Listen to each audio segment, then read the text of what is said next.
The first project I'd like to share with you is the world's largest user-generated film. It's a project called Life in a Day, and it's produced by Ridley Scott and it's directed by Kevin MacDonald. In fact, I'm a little biased because I had some involvement in this project myself.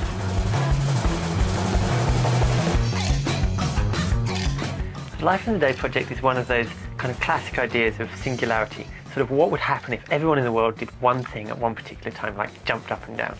In this instance, the idea was that everyone in the world would take footage of their day on the 24th of July. Then you'd feed all of that footage together and see what happened. This project's a classic example of crowdsourcing. It's a bit like being a pebble in an avalanche. Sort of a pebble on its own is not going to do very much, but 1,000 pebbles or 1,000,000 pebbles or 90,000 pebbles has an incredible impact. One of the most interesting things about this is that because that platform is global, you're getting footage from all around the world, from Africa, from the Far East, from Europe, and of course a lot from America.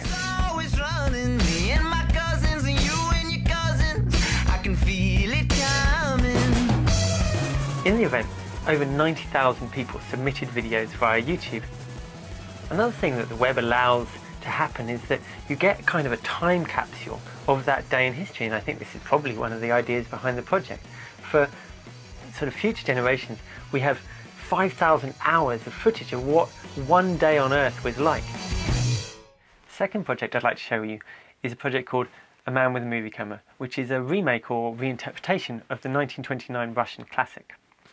A Man with a Movie Camera is a different kind of project, and it's much more of an interpretation or a remake than it is a straight compilation of footage into a final product.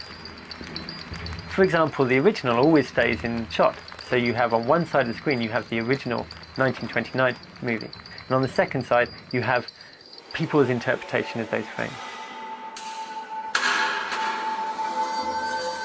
Sometimes the scenes can be as short as 1 or 2 seconds. They're just those frames.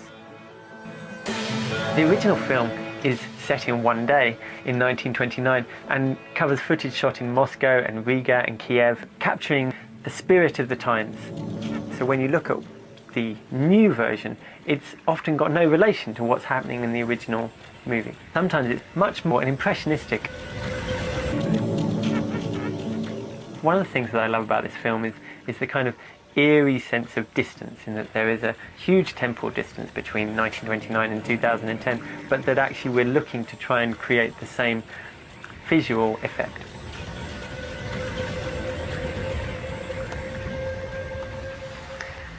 The thing about this is it's such a strange, beautiful and poetic kind of filmmaking, and it relies on people around the world to submit their footage.